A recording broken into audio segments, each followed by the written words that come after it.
Let's get another perspective on infrastructure development. I'm now being joined on the news at 10 by an infrastructure expert and the president of the Nigerian Institute of Quantity Surveyors, Mr. Olayemi Shonubi. Thanks a lot for joining us on the news at 10. Thank you, Gemma, for having me. Are you satisfied with the amount of finance being poured into infrastructure? I mean, Chris has laid the background and we picked certain projects, but are you happy about it?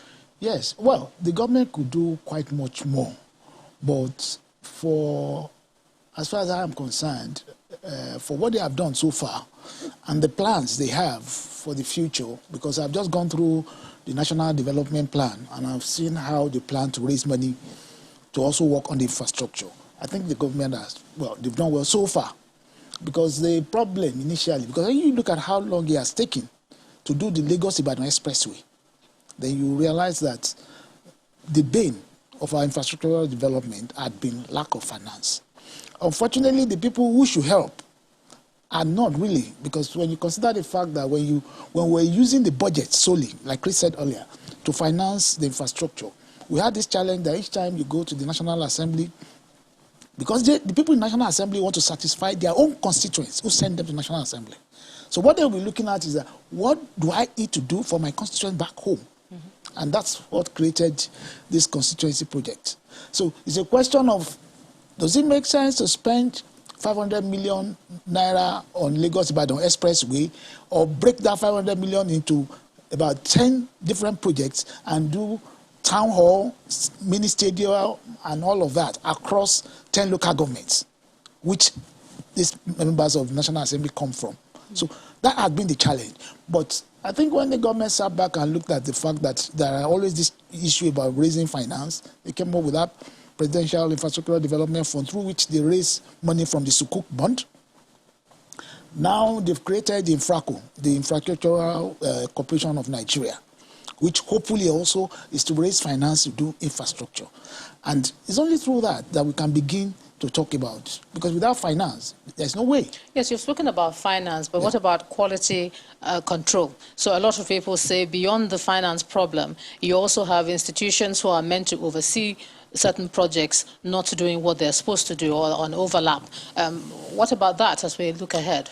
Well, the problem also, that's one aspect, because you ask yourself, how do the people who are contracted to do this job, why are they selected in the first instance?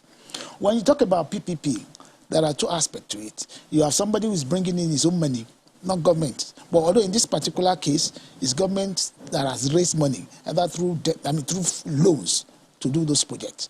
So obviously we expect that government will have engaged some consultants who are supposed to be doing the job.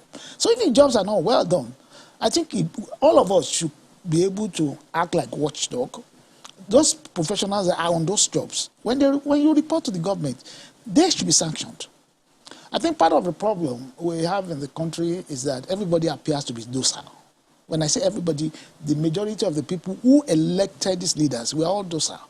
We allow government to do whatever they want and get away with it. The government, in appointing people to do the projects, also think they have the leeway to do what. So it's about time that professionals too need to come together and begin to look at, okay, what are we offering the public? Because the truth of the matter is that in whatever we do as professionals, part of our ethics is that the public good should be our first call.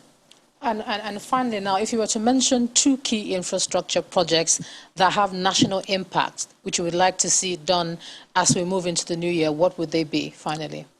Expansion of our railway network. Because the moment we can expand and we can move goods across the country in large numbers without having to use truck, then of course we'll be talking about reducing the load or the weight, the burden on our routes. If we can expand the rail network, work more on because of the insecurity, a lot of people will now travel more either by air. But if the rails were working, of course it would be a lot easier.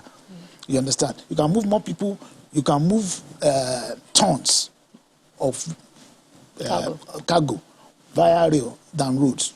And then, of course, we can be sure that the road itself will take a longer time, in terms of stay in power. All right, President of the Nigerian Institute of Quantity Surveyors, Mr. Olayemi Shonubi, thanks for sharing your thoughts with us. Thank you very much, Ijoma, for having me. Yeah.